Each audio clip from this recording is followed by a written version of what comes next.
Silence has a sound. Usually, it's peaceful. But in courtroom 4B that Tuesday morning, silence sounded like a guillotine blade waiting to drop. Grant Reynolds thought the sound he heard was victory. He laughed, a cold, sharp bark of amusement, as the gavel came down, sealing a divorce settlement that left his wife, Natalie, with nothing but the clothes on her back. He turned to his mistress, grinning, thinking he had pulled off the perfect heist of a marriage. He didn't see the grey-haired man in the back row stand up. He didn't know that his victory was actually his execution warrant, and he definitely didn't know who Natalie's father really was. Grant Reynolds adjusted the cuffs of his bespoke Italian suit, catching his reflection in the pristine glass of his corner office. 34 years old, Senior Vice President of Sales at Vanguard Logistics, and, as of today, a free man. Or he would be by noon. He picked up his phone, dialing the number he had memorized better than his own Social Security number. "Is it done?" Jessica's voice purred on the other end. She was younger, sharper, and far more demanding than Natalie ever was. Jessica was a shark in Louboutins, the kind of woman who matched Grant's ambition. Natalie? Natalie was a golden retriever, loyal, soft, and ultimately boring. "Heading to court now," Grant said, watching the Chicago skyline. "My lawyer says it's a lock. We have the prenup, we have the evidence of her financial incompetence, and we have the judge. Judge Caldwell hates alimony cases. I'm going to walk away with the house, the portfolio, and the cars. Natalie gets the debt from that failed bakery she tried to start." Jessica laughed. "God, you're cruel. I love it. Dinner at Le Monde tonight to celebrate? I want the table by the window." "Book it," Grant said, ending the call. He grabbed his briefcase. He felt invincible. For 5 years he had tolerated Natalie. She was sweet, sure. She made excellent pot roast and kept their penthouse immaculate. But she lacked vision. When Grant talked about aggressive market expansion or shorting stocks, Natalie would ask about his day or talk about the community garden she volunteered at. She was simple, and Grant had outgrown simple. He had carefully orchestrated this divorce for 6 months. He had moved assets into offshore shell companies under the guise of business expansion. He had manipulated their joint accounts to make it look like Natalie was recklessly spending money, when in reality he was funneling it into an account for Jessica. He had painted a picture of a leeching, incompetent wife and a hard-working, suffering husband. And today, the legal system was going to frame that picture in gold. When he arrived at the courthouse, his lawyer, a shark named Baxter Thorne, was waiting. Baxter wasn't cheap. He cost more per hour than Natalie's bakery made in a month, but he was worth it. "Ready to cut the cord, Grant?" Baxter asked, smoothing his tie. "More than ready. Is she here?" "Inside, sitting with some public defender-looking guy. It's pathetic, really. She didn't even hire a specialist."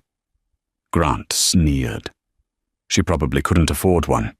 I cut her credit cards last week." They pushed open the heavy oak doors of courtroom 4B. The air was stale, smelling of floor wax and misery. On the left side of the aisle sat Natalie. She wore a simple grey dress, her hair pulled back in a messy bun. She looked tired, smaller than he remembered. Next to her sat her lawyer, a young man who looked like he was barely out of law school, fumbling with a stack of papers that looked ready to spill over. "Look at them," Grant whispered to Baxter as they took their seats at the mahogany table. "Lambs to the slaughter." But Grant missed one detail. In the very back row of the public gallery, sitting in the shadows away from the few bored clerks and law students, sat an older man. He wore a tweed jacket that looked 3 decades old, patched at the elbows. He held a flat cap in his hands, his knuckles gnarled with age. He looked like a retired janitor, or perhaps a farmer who had wandered into the wrong building. Grant glanced at him once, dismissed him as a nobody, and turned his attention back to the judge's bench. He had no idea that the nobody in the back row was the only person in the room who actually mattered. "All rise," the bailiff bellowed. Judge Caldwell swept in, his black robes billowing. He was a man known for his impatience. He wanted cases cleared, dockets emptied, and lunch on time. "Case number 490, Reynolds vs. Reynolds," the clerk announced. "Proceed," Caldwell grunted, not even looking up from his file. Baxter Thorne stood up, buttoning his jacket with a flourish. "Your Honor, we intend to prove that the respondent, Mrs. Natalie Reynolds, has engaged in financial infidelity, gross negligence of marital assets, and that under the stipulations of the prenuptial agreement signed 5 years ago, she is entitled to 0 spousal support." Natalie flinched.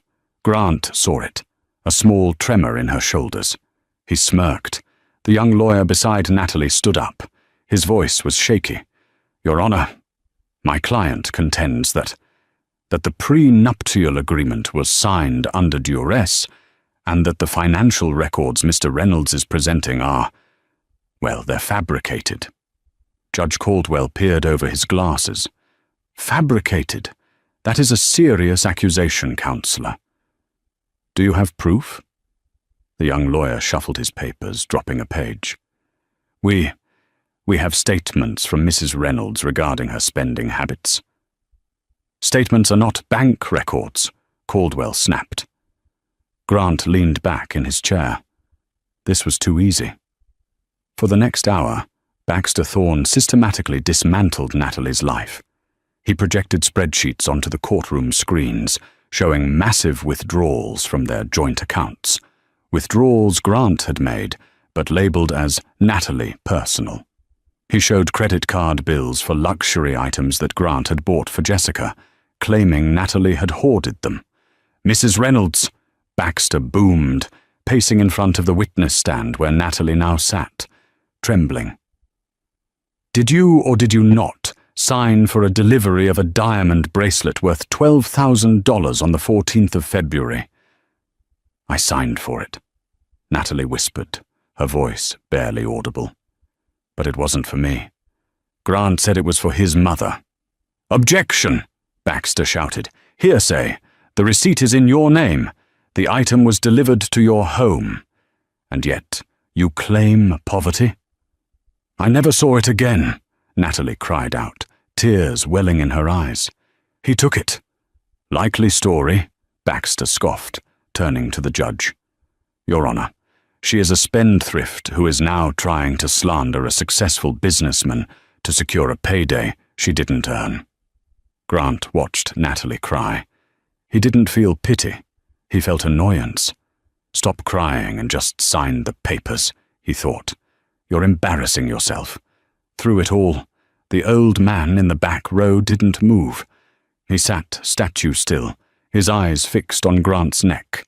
If Grant had turned around, he might have noticed that the old man's eyes weren't the watery eyes of a retiree. They were cold, hard flint.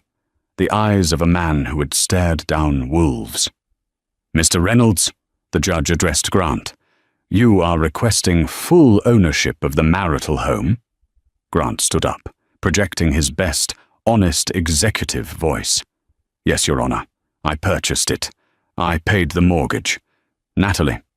She dabbled in hobbies. She never contributed to the household finances in a meaningful way." "I took care of your mother when she was sick," Natalie blurted out from the defense table. "I renovated that house with my own hands." "Order!" Judge Caldwell slammed his gavel. "Mrs. Reynolds, control yourself or I will have you removed." Natalie slumped back, defeated. Her young lawyer patted her arm helplessly. "I've heard enough," Judge Caldwell said, checking his watch. It was 11:45 a.m. "The evidence is overwhelming. The petitioner, Mr. Reynolds, has provided concrete documentation. The respondent has provided tears." Grant felt a bubble of laughter rising in his chest. It was happening. "I am ruling in favor of the petitioner," Caldwell announced. "The prenuptial agreement is upheld. The marital assets, including the property at 450 Highland Avenue, are awarded to Mr. Reynolds. No alimony is awarded. Each party will bear their own legal costs." It was a total wipeout. Natalie was leaving the marriage with nothing but debt. Grant turned to Baxter and shook his hand vigorously. Then he looked at Natalie. She was weeping silently, her head in her hands, and that was when Grant made his mistake. He let out a laugh. It wasn't just a chuckle, it was a loud, victorious guffaw that echoed off the high ceilings. "Better luck next time, Nat," he said, his voice carrying through the quiet room. "Maybe find a husband who likes stale cupcakes." He turned to grab his briefcase, ready to walk out into his new life. "Excuse me." The voice came from the back of the room. It wasn't loud, but it had a timbre that stopped everyone in their tracks. It sounded like gravel crunching under a heavy boot. Grant turned around. The judge looked up, annoyed. The old man in the tweed jacket was standing up. He held his flat cap in one hand. He walked slowly toward the railing that separated the gallery from the court floor. "Who are you?" Judge Caldwell demanded. "This is a closed session. Spectators are to remain silent." "I'm not a spectator," the old man said. He opened the little wooden gate and stepped onto the court floor. The bailiff reached for his belt, stepping forward to intercept. "Sir, you need to step back," the bailiff warned. The old man ignored the bailiff. He walked straight past Grant, ignoring him entirely, and stopped in front of Natalie. He placed a heavy, calloused hand on her shaking shoulder. "You done crying, little bird?" the old man asked gently. Natalie looked up, her eyes wide. "Daddy? What are you doing here? I told you not to come. I didn't want you to see this." Grant blinked. "Daddy?" He looked at the old man again. He knew Natalie's father was named Arthur. Natalie had mentioned him a few times, said he lived on a farm in Wyoming, kept to himself. Grant had assumed he was some broke ranch hand or a failed farmer. He had never bothered to meet him. Why would he? Grant Reynolds didn't waste time on flyover state nobodies. "I asked who you are," Judge Caldwell boomed, his face turning red. "Bailiff, remove this man." The old man turned to face the judge. He didn't look intimidated. He looked bored. "My name," the old man said, his voice projecting clearly without a microphone, "is Arthur Sterling. And I believe, Judge Caldwell, that you're sitting in a chair that my foundation paid for." The room went dead silent. Grant frowned. "Sterling?" It was a common name. Judge Caldwell froze. He squinted at the man. "Arthur? Sterling? And?" Arthur continued, reaching into his tattered jacket and pulling out a folded piece of paper. "I am also the man who holds the primary lien on the property you just awarded to this gentleman." He gestured lazily at Grant. "What is he talking about?" Grant hissed at Baxter. Baxter was staring at the old man, his face draining of color. "Grant, shut up." "Why?" "Because," Baxter whispered, his voice trembling, "if that is the Arthur Sterling, we are in very deep trouble." "Mr. Sterling," Judge Caldwell's voice had changed. The arrogance was gone, replaced by a cautious, almost fearful tone. I wasn't aware you were in Chicago, or that you had any relation to this case."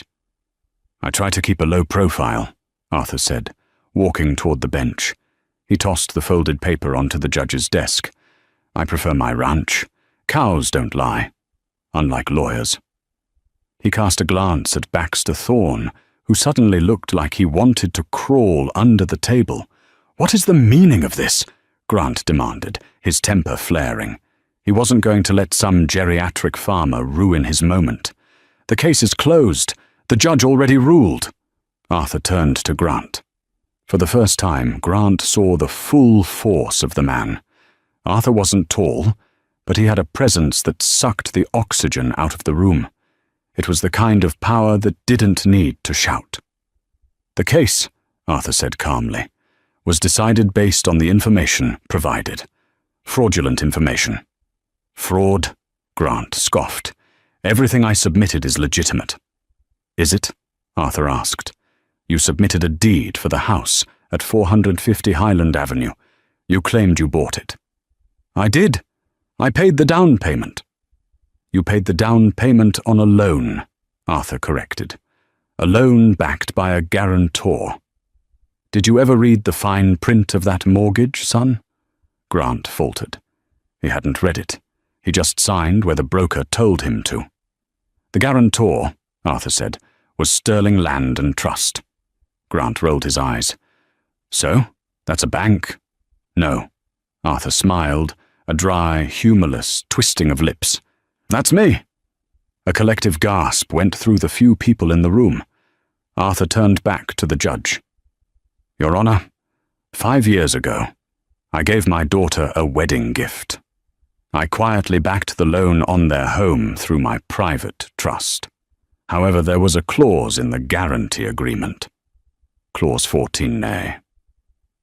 In the event of marital dissolution initiated by the co-borrower due to infidelity or bad faith, the entire principal balance becomes immediately due, and ownership reverts to the guarantor until the debt is satisfied. Arthur looked at Grant. You don't own that house, boy. You owe me $1.2 million. Immediately. Grant felt the blood drain from his face. That's not possible. The bank never said. I own the bank, you moron, Arthur said casually. Grant looked at Baxter. Is this true? Baxter was frantically scrolling through a document on his tablet. I missed it. It was buried in the underwriter disclosures. It looks binding, Grant. But that's not all, Arthur continued, enjoying the moment. He walked over to the defense table and stood next to Natalie, putting a protective arm around her. You see, Natalie is a modest girl. She wanted to marry for love. She didn't want a man who wanted her money. So when she met you, she asked me to keep her trust fund a secret. Trust fund? Grant choked out. She worked at a library. She tried to start a bakery and failed. She didn't fail, Arthur corrected. I shut it down because I wanted her to come home to Wyoming. But that's family business.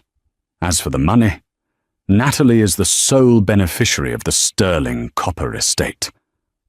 Grant's knees actually buckled. He had to grab the table. Sterling Copper. It was one of the largest mining conglomerates in North America. If Natalie was the heir, she wasn't just rich, she was wealthy. We're talking private jet wealthy. And he had just divorced her over a few $100,000 and a mistress who worked at a makeup counter. Now, Arthur said, his voice dropping an octave, becoming dangerous. You tried to leave my daughter destitute. You mocked her. You laughed at her. You cheated on her. Arthur pulled another document from his jacket. My investigators have been following you for 3 months, Grant. We have the wire transfers to the Cayman Islands. We have the receipts for the apartment you rented for Miss Jessica Vane. And we have proof that you have been embezzling from your own company, Vanguard Logistics, to fund your lifestyle. Grant's heart stopped. That's a lie. Is it? Arthur looked at the back of the courtroom. Officers? The doors opened again. 2 officers from the Economic Crimes Unit walked in, followed by a man Grant recognized instantly, the CEO of Vanguard Logistics, Mr. Henderson. Mr. Henderson looked furious. Grant Reynolds, Henderson spat. You're fired, and I'm pressing charges. Grant looked around wildly. 5 minutes ago, he was a free man, a wealthy divorcee, a winner. Now the walls were closing in. Wait, Grant stammered, looking at Natalie. Nat, baby, please. This is a misunderstanding. I was confused. I still love you. We can work this out. Natalie slowly stood up. She wiped her tears. She looked at the man she had loved for 5 years, the man who had just laughed at her pain. She looked at her father, who nodded encouragingly. Grant, Natalie said, her voice steady for the first time that day. You didn't want me. You wanted a trophy. And you didn't want a partner. You wanted a victim. She picked up the divorce decree the judge had signed. You wanted the divorce, she said. You won. Congratulations. Arthur Sterling stepped forward, blocking Grant's view of Natalie. He looked at the police officers. He's all yours, gentlemen. The click of the handcuffs was not the metallic clink Grant had seen in movies. It was a ratcheting, mechanical grinding sound that vibrated up his forearms. It was tight, uncomfortably tight, pinching the delicate skin of his wrists and pressing against the expensive fabric of his bespoke dress shirt. Grant Reynolds, the officer droned, his voice bored, as if he did this 10 times before breakfast. You are under arrest for grand larceny, wire fraud and embezzlement. You have the right to remain silent. Grant couldn't hear the rest. His ears were ringing.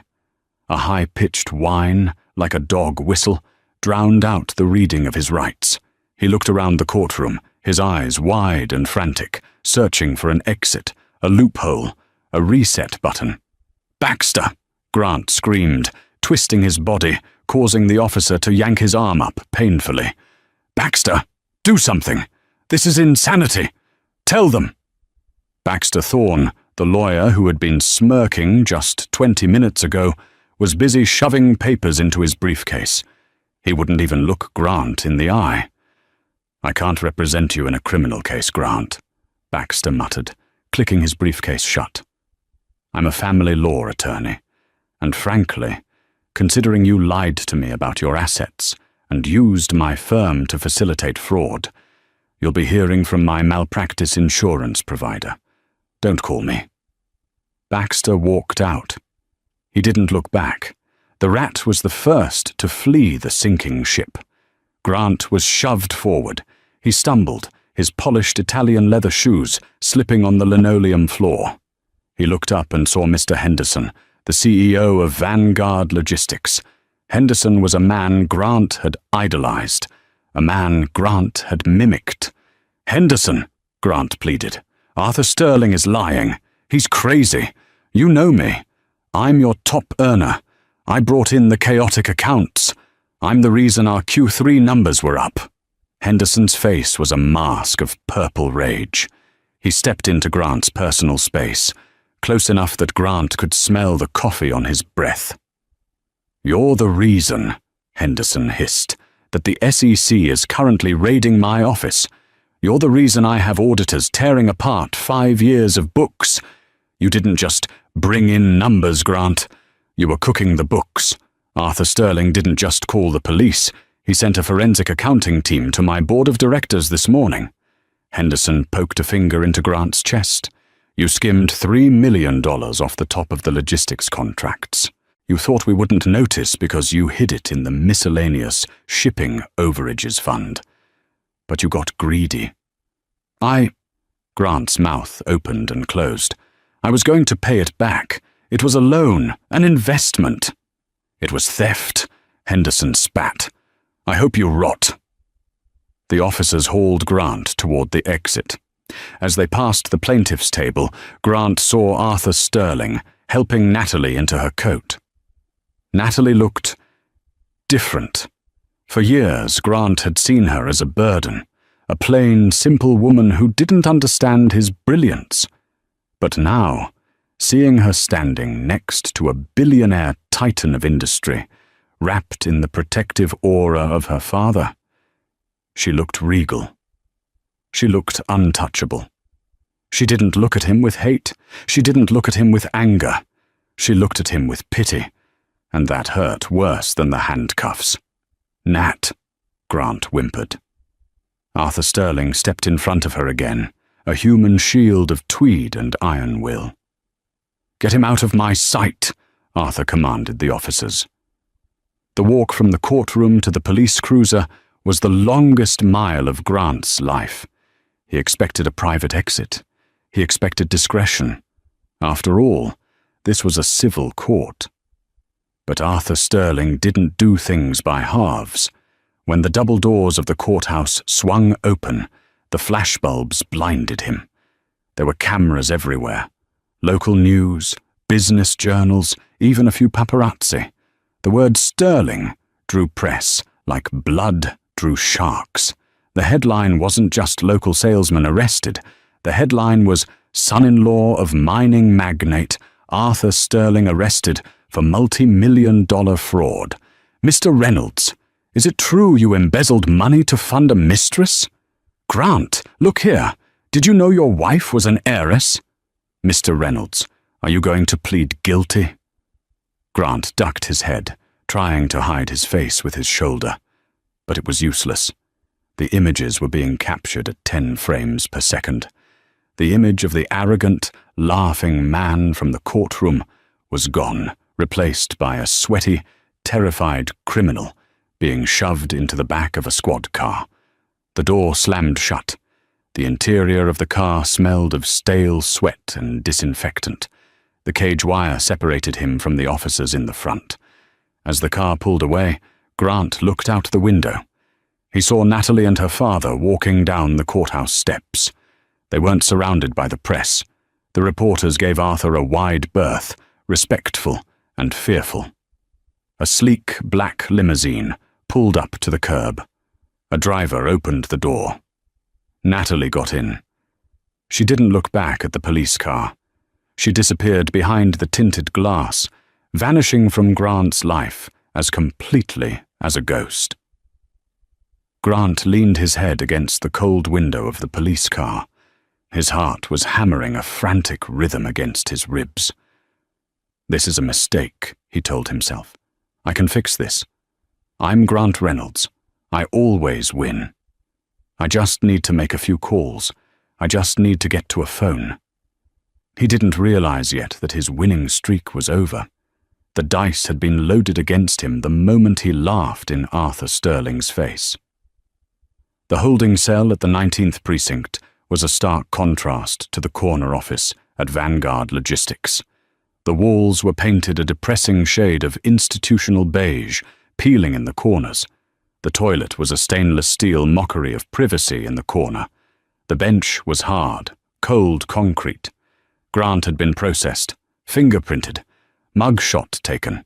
His tie, belt, and shoelaces had been removed, leaving him looking disheveled and frantic, his expensive trousers sagging around his waist. He had been sitting there for 3 hours. Every time the heavy metal door opened, he jumped, hoping it was a lawyer. But it was just officers bringing in more drunks or petty thieves.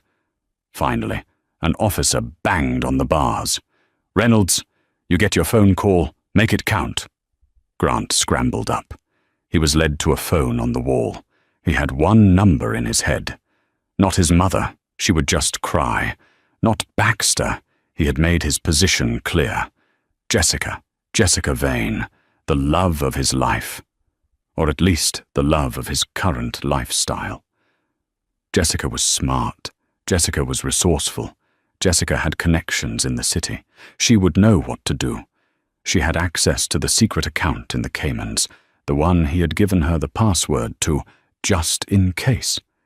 There was nearly $400,000 in there, enough for bail, enough to run. His fingers trembled as he punched in her number. Ring. Ring. Ring. "Hello?" Her voice was breathless, hurried. There was background noise, the sound of zippers, the clatter of hard objects. "Jess." "Thank God," Grant exhaled, leaning his forehead against the cold wall. "Baby, listen to me. It's a nightmare. A total nightmare. I've been arrested." "I know," Jessica said. Her voice wasn't warm. It was clipped. "I saw it on the news. TMZ has the video of you being shoved into the car. You look terrible, Grant." "It doesn't matter how I look," Grant hissed. "Listen, you need to get the money. Access the account, the Cayman account. Wire the bail money to the station. I need to get out of here so I can fix this. I need to talk to Henderson." There was a pause on the line. Then, the sound of a suitcase being zipped shut. "Grant," Jessica said, her voice dropping to a tone he had never heard before. It was the tone of a stranger. "I can't access the Cayman account." "What? Why? Did you forget the password?" "No, Grant. I didn't forget the password. The account is frozen." Grant felt the blood leave his head. "Frozen? That's impossible. It's offshore. It's untraceable." "Nothing is untraceable when Arthur Sterling is involved," Jessica said. "I got a call an hour ago from the FBI. They have the account flagged as proceeds of criminal activity. If I try to touch a cent of it, I'm an accessory to embezzlement. They froze everything, Grant. The joint account, the cards, even the lease on this apartment is being contested." "Baby, calm down," Grant pleaded, panic rising in his throat like bile. "We can fight it. I have other assets. I have the portfolio." "You have nothing," Jessica snapped. "I just got off the phone with my lawyer. Do you know who Arthur Sterling is? He's not just rich, Grant. He's have people disappear rich. He's buy the bank that holds your mortgage rich. You went to war with a nuclear power with a water pistol. Jess, please, I need you. I'm in a cell." "And I'm at the airport," Jessica said flatly. The world stopped spinning. "Airport? Where are you going?" "Tulum," she said. "My sister is there. I bought a one-way ticket on my own card before they could freeze that too. I'm leaving, Grant." "Leaving? But we're supposed to be together. I did this for us. I got the divorce for us." Jessica laughed. It was a cruel, hollow sound that reminded him, painfully, of his own laugh in the courtroom. "You did this for you, Grant. Because you're a narcissist. I liked the trips. I liked the jewelry. I liked the penthouse. But I'm not going to visit you in federal prison. I'm 26 years old. I have a life to live. And I'm not going to live it as the girlfriend of a broke, convicted felon." "Jessica, don't you dare!" "Goodbye, Grant. Don't call me again. If you do, I'll tell the feds about the safety deposit box you have in Jersey." Click. The line went dead. Grant stood there, holding the receiver, the dial tone buzzing in his ear like a hornet. He stared at the graffiti scratched into the metal casing of the phone. Jessica. The woman he had destroyed his marriage for. The woman he had embezzled millions for. The woman he had thought was his soulmate. She hadn't just left him. She had fled the country within hours of his arrest. "Time's up," the officer said, grabbing Grant's arm. Grant let the phone dangle by its cord. He walked back to his cell like a zombie. He sat on the concrete bench and put his head in his hands. For the first time, the reality of the situation truly hit him. It wasn't just a legal setback. It was a total annihilation. He thought about Natalie. He remembered coming home late from work. Dinner with Jessica. Finding Natalie asleep on the couch with a plate of cold food wrapped in foil waiting for him. He remembered how she used to rub his shoulders when he was stressed about quotas. He remembered how she never asked for anything expensive, only for his time. He had thrown that away. For what? For a woman who abandoned him the second the credit card declined. For a career that was now over. For a reputation that was in tatters. And the worst part? The absolute worst part was the realization of who Natalie really was. He had spent 5 years thinking he was the prize. He thought he was the successful executive carrying the dead weight of a simple, small-town girl. He had looked down on her. He had patronized her. All the while she was sitting on a copper empire. She could have bought Vanguard Logistics and fired him just for fun. She could have bought the penthouse building. But she hadn't. She had lived simply because she wanted a real life. She wanted him to love her, not her father's money, and he had failed that test in the most spectacular way possible. Sterling Copper, Grant whispered to the empty cell. He knew the name. Everyone in business knew the name. It was old money, the kind of money that built railroads and cities. Arthur Sterling was a legend, a recluse who famously despised the glitz of Wall Street. Grant remembered a conversation from 3 years ago.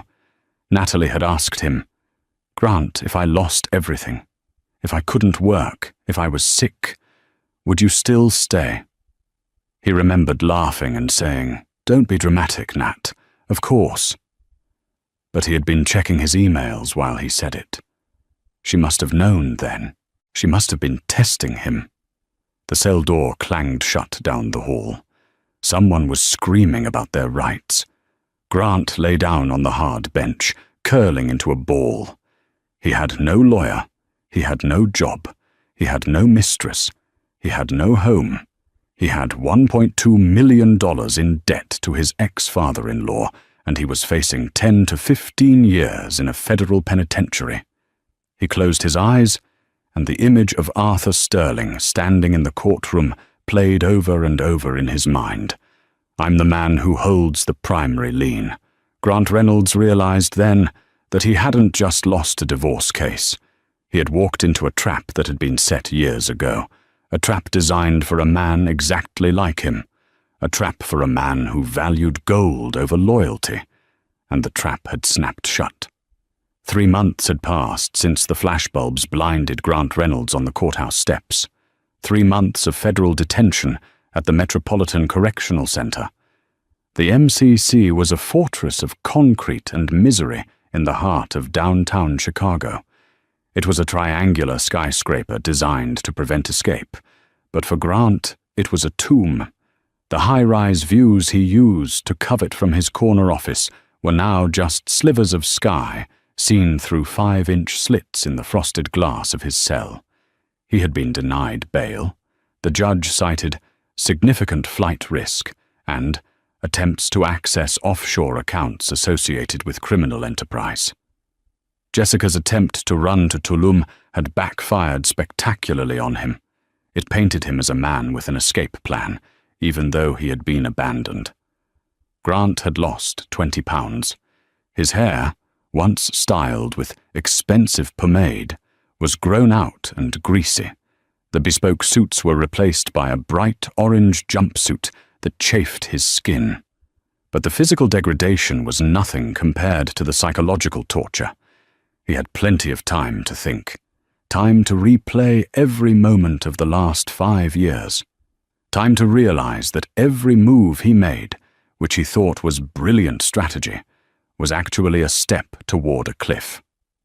It was a Tuesday afternoon, rainy, judging by the grey light filtering into the cell block, when the guard banged on his door. "Reynolds, legal visit." Grant perked up. He had been assigned a public defender, a harried woman named Mrs. Higgins, who smelled of cigarettes and despair. She was trying to get him a plea deal, but the prosecution wasn't budging. They wanted his head on a pike to satisfy the shareholders of Vanguard Logistics. He shuffled down the hallway, his shackles clinking. He was led into a small, sterile room, divided by a thick pane of bulletproof glass. He sat down, expecting to see Mrs. Higgins with her overflowing folders. He didn't see Mrs. Higgins. Sitting on the other side of the glass, posture impeccable, hands folded on the metal ledge, was Arthur Sterling. Grant froze. His breath caught in his throat. Arthur looked exactly the same as he did in the courtroom. Tweed jacket, flat cap on the table, eyes like polished flint. He didn't look angry. He looked like a man inspecting a fence post that had rotted. "Sit down, Grant," Arthur said. His voice was muffled slightly by the glass, but still carried that undeniable authority. Grant sat. He felt a sudden, desperate urge to weep, to beg, to scream, but he held it together. He still had a shred of pride left, though it was tattered. "What are you doing here?" Grant asked, his voice raspy from disuse. "Did you come to gloat? To see the animal in the zoo?" Arthur shook his head slowly. "I don't derive pleasure from this, son. Wastefulness always bothers me. And you are a profound waste of potential." "You ruined me," Grant spat, leaning toward the glass. "You set me up. That trap with the house lien, you knew.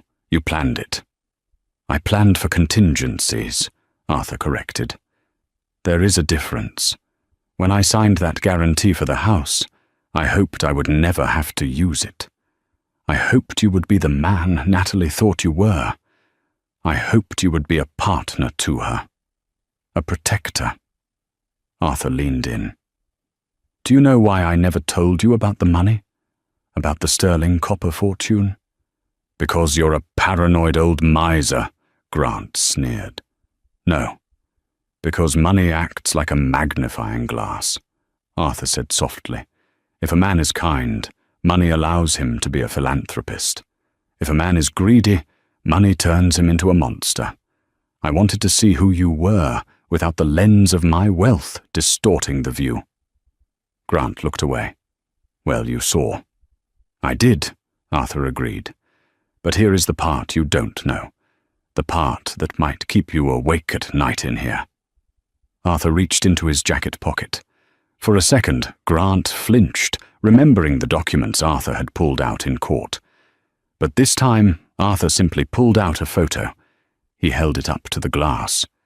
It was a picture of Grant, 3 years ago, shaking hands with a man in a grey suit. It was the day Grant had secured his first massive investor for a side project, a logistics consulting firm he was trying to launch. That investor had given him $50,000 in seed money. Money Grant had eventually funneled into his affair with Jessica. "Do you remember Mr. Silas?" Arthur asked. "Yeah," Grant said, confused.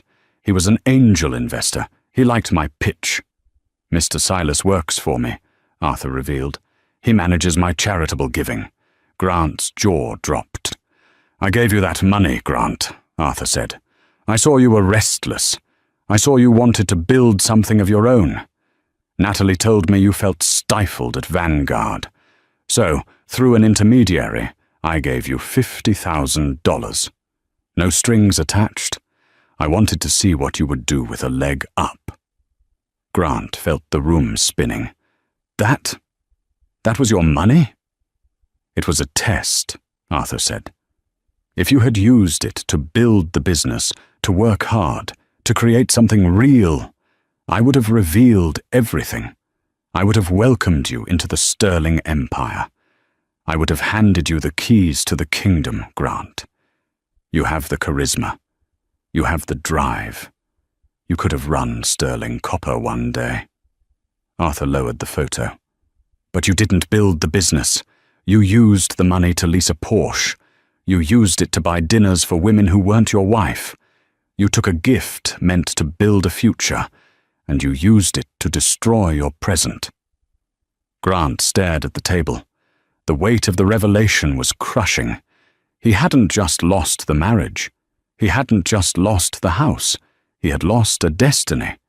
He could have been a CEO, a billionaire, a titan.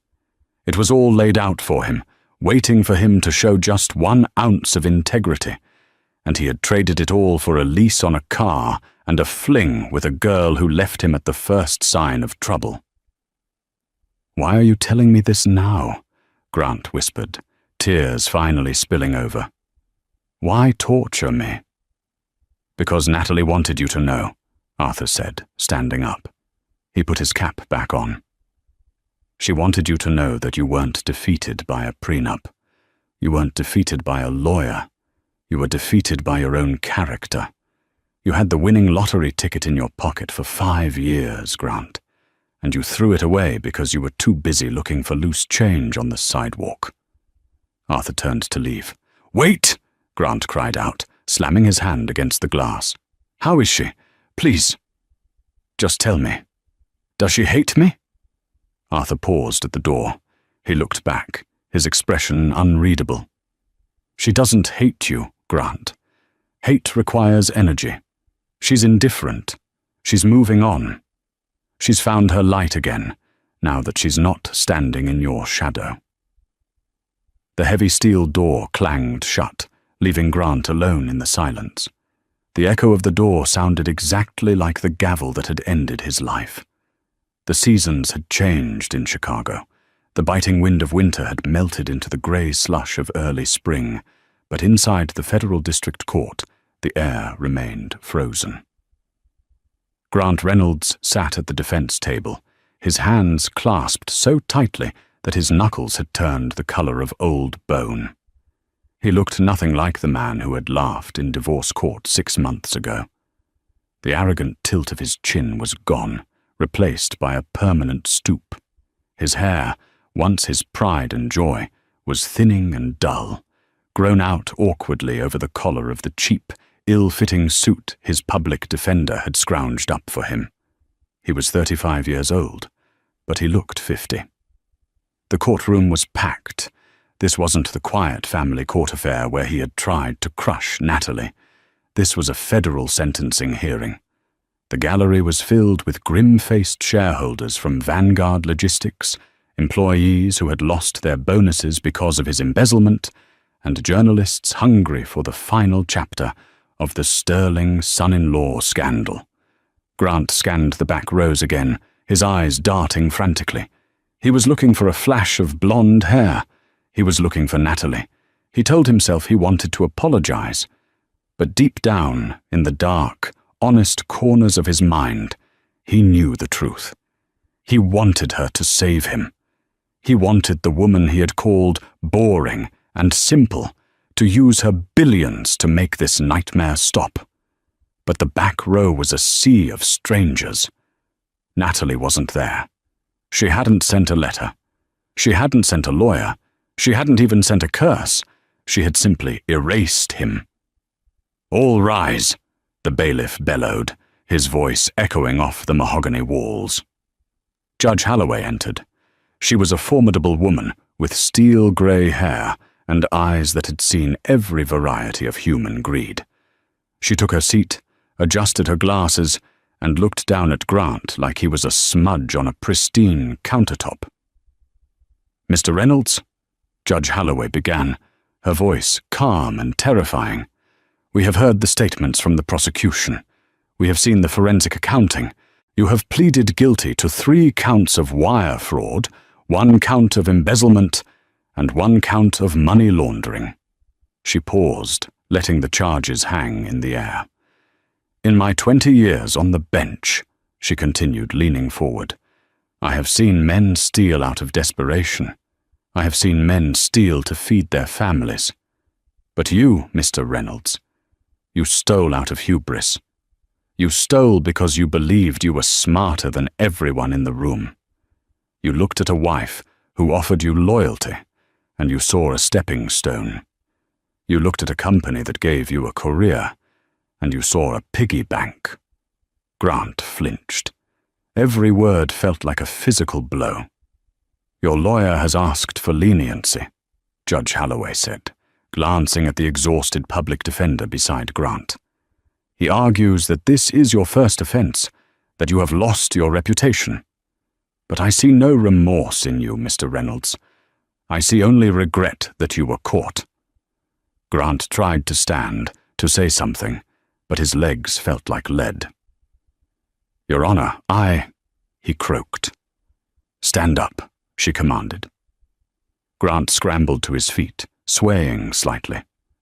"Grant Reynolds, for the crimes committed against Vanguard Logistics and the fraudulent financial manipulation of marital assets, I sentence you to 12 years in a federal correctional institution." A gasp went through the gallery. 12 years. It was heavy. It was a lifetime.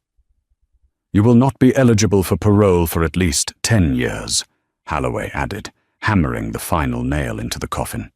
"Furthermore, you are ordered to pay restitution in the amount of $4.2 million. Your wages will be garnished for the remainder of your working life until this debt is paid to the victims and to the Sterling Trust. Bang! The gavel came down. The sound was final. It was the sound of a heavy door slamming shut on the world Grant Reynolds used to know. "Take him away," the judge said, already opening the next file. As the U.S. Marshals moved in, cuffing Grant's hands behind his back, he looked one last time at the doors of the courtroom. He realized then that the silence he had heard when he laughed at Natalie was not victory. It was the universe holding its breath before the strike. 3 weeks later, the transfer. The bus ride to the federal penitentiary in Terre Haute was long and smelling of diesel fumes and unwashed bodies. Grant sat chained to the seat, staring out the window at the passing cornfields. He had no one to call. Jessica Vane had vanished into the wind, reportedly living off the last of her jewelry in a coastal town in Mexico, likely hunting for her next target. His friends from the country club had blocked his number the day the news broke. Baxter Thorne, his shark of a lawyer, was facing his own disbarment hearings and had threatened to sue Grant for unpaid legal fees. Grant looked at his reflection in the bus window. The man staring back was a stranger. He closed his eyes, and the memory played on a loop. The moment in the divorce court, the feeling of invincibility, the laugh. Ha, ha, ha. It was the most expensive laugh in history. He realized now that Arthur Sterling hadn't just beaten him. Arthur had taught him a lesson that would take 12 years to learn. Grant had spent his life chasing gold, never realizing he was already holding a diamond. The bus turned through the heavy iron gates of the prison. The razor wire glinted in the sun. Grant Reynolds, inmate number 89402, stepped off the bus and walked into the shadows. Wyoming. The Copper Creek Ranch, 1,000 miles away, the world was wide open. The sun was just cresting over the jagged peaks of the Grand Teton Mountains, casting a golden glow across the valley. The air here was thin and crisp, smelling of pine needles, damp earth, and sagebrush. Natalie Sterling stood on the wraparound porch of the main ranch house. She held a ceramic mug of steaming coffee, watching the steam curl up into the morning light. She looked different. The woman who had huddled in court, wearing grey shapeless dresses to hide herself, was gone. In her place stood a woman who occupied space. She wore fitted dark denim, leather riding boots that were scuffed from actual work, and a thick wool coat. Her hair, which she used to keep in a tight, severe bun because Grant said loose hair was messy, fell in soft golden waves down her back. She took a deep breath, filling her lungs with the clean mountain air. For 5 years, she had felt like she was holding her breath, walking on eggshells, trying to be smaller so Grant could feel big. Now she could breathe. The screen door creaked open behind her.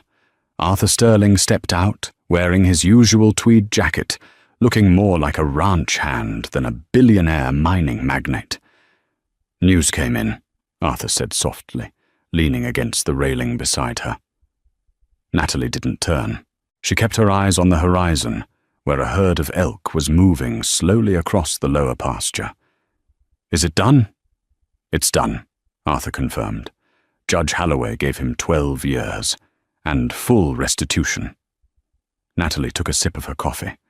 She waited for the wave of emotion, sadness, pity, maybe a lingering spark of love. But there was nothing, just a quiet, settled peace.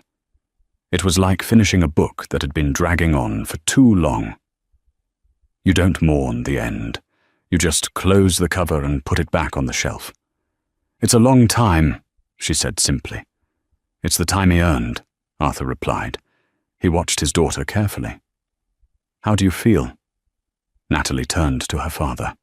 Her eyes were clear and bright. I feel Light. I feel like I woke up from a long, feverish dream. Arthur smiled, the lines around his eyes crinkling.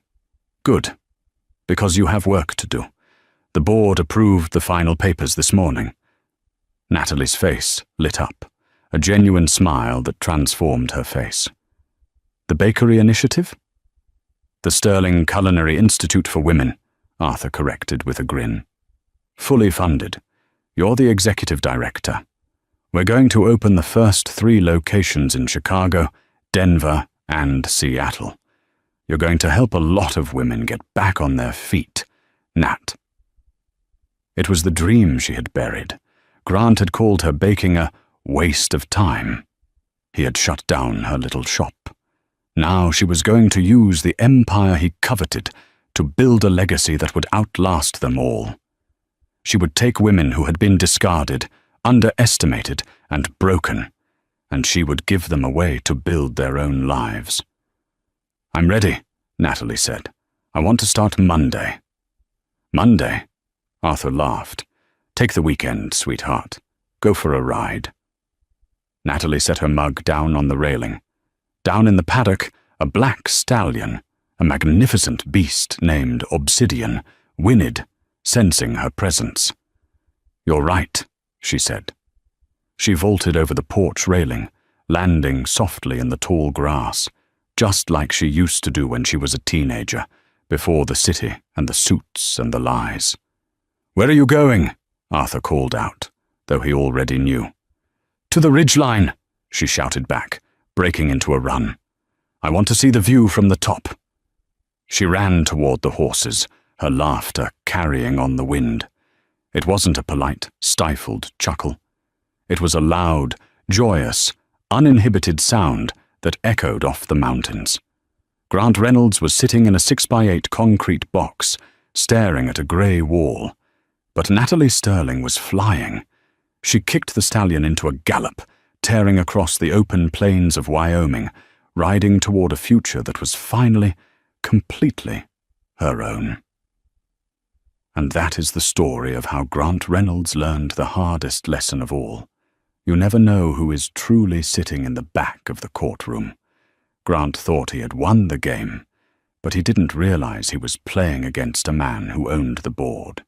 He chased fool's gold and lost a diamond, proving that arrogance is the most expensive luxury in the world. Natalie didn't just get her revenge, she got her life back, reminding us that sometimes the best revenge isn't hatred. It's thriving without the people who held you back.